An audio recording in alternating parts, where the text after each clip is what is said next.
স্বপ্ন দেখেছিলে? দেখুন, ওসব পুরনো কথা। এখন আপনি কি বাইক দেখবেন সেটা বলুন। খুব গায়ে লাগছে না? দেখেছিস পায়েল, তুই কিরকম বাঁচা বেঁচে গেছিস? আসলে বাবা মায়েরা যা করে ভালোর জন্যই করে। তুই থাকতে পারতিস এরকম একটা কর্মচারীর বাড়িতে গিয়ে থাকতে?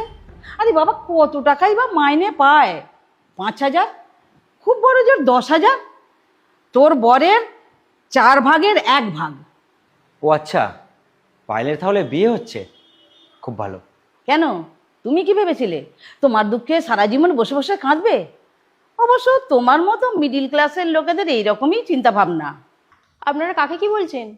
তুমি চুপ করো। কাকে কি বলতে হবে এটা তোমার কাছ থেকে শিখতে হবে। আপনি আমাকে অপমান করছেন করুন, দয়া করে এর মধ্যে অন্য কাউকে জড়াবেন না। ও বাবা, শুধু মুখে বড় বড় কথা। এই সামান্য মাইনে চাকরি করে মুখে বড় বড় কথা আসে কি করে?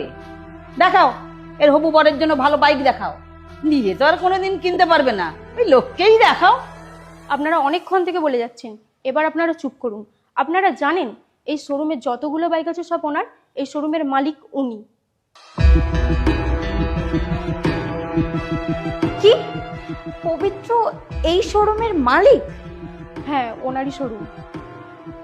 ব্যাপারটা কি বলতো, যে কোনো পুরুষ কাজ করে অনেক মন দিয়ে এবং ভালোবাসেও অনেক মন দিয়ে। আর আমি তোমাকে মন দিয়ে ভালোবেসেছি, কিন্তু সেই দিন তোমরা দুজন যেভাবে আমাকে অপমান করেছো, আমি বুঝতে পেরেছি ভালোবাসার জন্য শুধু মন দরকার নেই, তার সাথে টাকাটাও প্রয়োজন।